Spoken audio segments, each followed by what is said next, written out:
മറ്റൊരു വാർത്ത നോക്കാം. വാളയാർ കേസിൽ പ്രതികളായ മാതാപിതാക്കളുടെ അറസ്റ്റ് തടഞ്ഞ് ഹൈക്കോടതി. കുറ്റപത്രം റദ്ദാക്കണമെന്നാവശ്യപ്പെട്ടുള്ള ഹർജിയിലാണ് നടപടി. ഒരു നടപടികളും പാടില്ലെന്ന് ഹൈക്കോടതി സിംഗിൾ ബെഞ്ച് നിർദ്ദേശം നൽകി. ആജ്ഞ രവീന്ദ്രൻ ചേരുന്നു. ആജ്ഞ, ഈ മരിച്ച പെൺകുട്ടികളുടെ മാതാപിതാക്കൾ നൽകിയ ഹർജിയിൽ കോടതിയുടെ തീരുമാനം, വിവരങ്ങൾ എന്താണ് കോടതി ഈ അറസ്റ്റ് തടഞ്ഞുകൊണ്ട് പറഞ്ഞിരിക്കുന്നത്?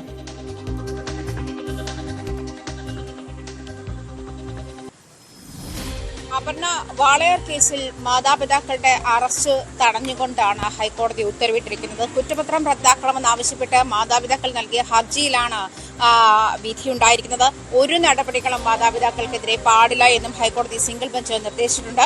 മാതാപിതാക്കൾ വിചാരണ കോടതിയിൽ നേരിട്ട് ഹാജരാകുന്നതിലും ഇളവ് നൽകിയിട്ടുണ്ട്.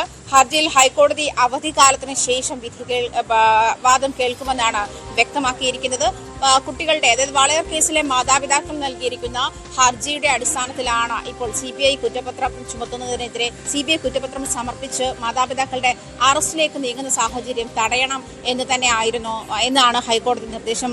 6 കേസുകളാണ് CBI കുറ്റപത്രം സമർപ്പിച്ചിട്ടുള്ളത്. 2017 ജനുവരി 13-നും അതുപോലെ അതേ വർഷം തന്നെ മാർച്ച് 4-നുമാണ് 13-ഉം 9-ഉം വയസ്സുള്ള 2 പെൺകുട്ടികൾ വാളയാറിൽ തൂങ്ങി മരിച്ച നിലയിൽ കണ്ടത്. തുടർന്നുള്ള അന്വേഷണത്തിലാണ് ഇവർ ലൈംഗിക അതിക്രമത്തിന് ഇരയായിരുന്നുവെന്നും ആദ്യ തുടർന്നുണ്ടായ അന്വേഷണത്തിലാണ് ഈ പ്രതികൾ അറസ്റ്റിലാകുന്ന സാഹചര്യത്തിൽ വന്നത്. പക്ഷേ പിന്നീട് മാതാപിതാക്കൾ തന്നെ പോലീസിന്റെ മെല്ലപ്പൊക്കു നയം കൊണ്ടാണ് ഈ കേസിൽ ഇത്രയധികം താമസമുണ്ടായത്. അല്ലെങ്കിൽ രണ്ടാമത്തെ കുട്ടിയെങ്കിലും രക്ഷപ്പെടുമായിരുന്നു എന്ന തരത്തിലുള്ള പരാതികൾ പോലീസിനെതിരെ ഉന്നയിക്കുകയുണ്ടായി. അതിൽ വീണ്ടും അവർ തന്നെ പരാതി നൽകുന്ന സാഹചര്യമുണ്ടായി. എന്നിരുന്നാൽ ഇവര് മാതാപിതാക്കൾ കുറ്റക്കാരാണ് എന്ന് കണ്ടെത്തുകയും അതേ തുടർന്നാണ് CBI കണ്ടെത്തി എന്നാണ് CBI മുന്നോട്ട് വെച്ചിരിക്കുന്ന വാദം. അങ്ങനെയാണ് അതിനുശേഷമാണ് 6 കേസുകളിൽ, വിവിധ കേസുകളിൽ ബലാത്സംഗത്തിന് ഒത്താശ ചെയ്തു കൊടുത്തു, കുട്ടികളെ ബലാത്സംഗം ചെയ്യാൻ ഒത്താശ ചെയ്തു കൊടുത്തു എന്ന പോക്സോ വകുപ്പുകൾ പ്രകാരം 6 കുറ്റപത്രമാണ് CBI സമർപ്പിച്ചിരുന്നത്. ആ കുറ്റപത്രത്തിന്റെ അടിസ്ഥാനത്തിലാണ് മാതാപിതാക്കളെ അറസ്റ്റ് ചെയ്യാനുള്ള നീക്കമുണ്ടായത്.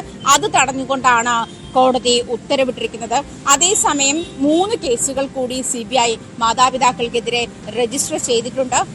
ഈ കേസുകൾ ഉൾപ്പെടെ, അല്ലെങ്കിൽ ഈ കുറ്റപത്രത്തിന്റെ മേലുള്ള ഹർജി ഉൾപ്പെടെ അതിന്മേലുള്ള വാദം അവധിക്കാലത്തിന് ശേഷം കേൾക്കുമെന്നാണ് കോടതി അറിയിച്ചിരിക്കുന്നത്. അപർണ, ആജ്ഞ രവീന്ദ്രനാണ്. ഏതായാലും ഹൈക്കോടതി സിംഗിൾ ബെഞ്ചിന്റെ ഉത്തരവ്.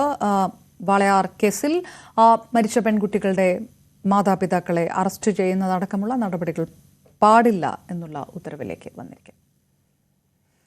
മറ്റൊരു വാർത്ത നോക്കിയാൽ, സെക്രട്ടേറിയറ്റിന് മുന്നിലെ ആശാസമരത്തിൽ HUCM നേതാക്കൾക്കും മഹിളാ കോൺഗ്രസ് നേതാക്കൾക്കുമെതിരെ കേസെടുത്ത കന്റോൺമെന്റ് പോലീസ്. പൊതുസ്ഥലം കയ്യേറി മാർഗ തടസ്സം സൃഷ്ടിച്ചുവെന്നാണ് FIR-ൽ പറയുന്നത്. കന്റോൺമെന്റ് സ്റ്റേഷനിൽ ചോദ്യം ചെയ്യലിന് ഹാജരാകാനുള്ള നിർദ്ദേശമുണ്ട്. അതേസമയം കോൺഗ്രസ് നേതാവ് രമേശ് ചെന്നിത്തല ആശമാരുടെ സമരപ്പന്തലിലെത്തി മുഖ്യമന്ത്രി ആശമാരുടെ ക്രൂരത കാണിക്കുന്നുവെന്ന് രമേശ് ചെന്നിത്തല പറഞ്ഞു. ചർച്ച പോലും നടത്താൻ തയ്യാറാകാത്തത് ദുരഭിമാനം കൊണ്ടാണ്. പാർട്ടി കോൺഗ്രസിൽ സഖാക്കൾ ഈ വിഷയം ഉന്നയിക്കുമെന്ന് കരുതുന്നുവെന്നും രമേശ് ചെന്നിത്തല പറഞ്ഞു. 52 ദിവസമായി ആശാ വർക്കർമാർ നടത്തുന്ന ഈ സമരത്തെ മുഖ്യമന്ത്രി വലിയ ക്രൂരതയാണ് കാണിച്ചുകൊണ്ടിരിക്കുന്നത്. ഇത്ര ക്രൂരമായ നിലപാട് എന്തിനാണ് മുഖ്യമന്ത്രി സ്വീകരിക്കുന്നതെന്ന് എനിക്ക് മനസ്സിലാവുന്നില്ല.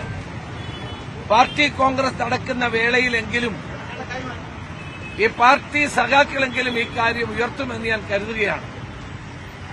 പാവപ്പെട്ട ഈ ആശാവർക്കർമാരുടെ പ്രശ്നം പരിഹരിക്കാതെ അവരെ കഷ്ടത്തിലാക്കുന്ന ഈ നടപടിയിൽ ഞാൻ ശക്തമായ പ്രതിഷേധം രേഖപ്പെടുത്തുകയാണ്.